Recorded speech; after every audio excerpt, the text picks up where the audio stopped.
How to add another Instagram account in the same device. Hello and welcome to our channel. In this video, I will teach you how to add another Instagram account on the same device. So first off, what you want to do is open Instagram. On the bottom right corner, you can see your profile button. Click on it. On the top right corner, you can see three lines. Click on those three lines. And now click on Settings and Privacy. Scroll down. Here on the bottom you can see the login portion. If you want to add another account, click on Add Account. Now you can see two options. Log into an existing account or create a new account.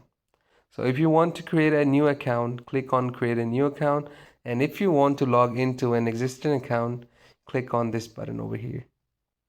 And now click on Switch Accounts. Type in the credentials. And now if you want to shuffle between your accounts, click on your profile on the bottom right corner, long press on the button, and now you can see the two accounts that you're logged into. You can keep switching between the accounts.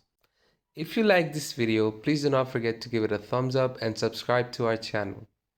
You can also comment down below the tutorials you would like to see on our channel. Thank you for watching.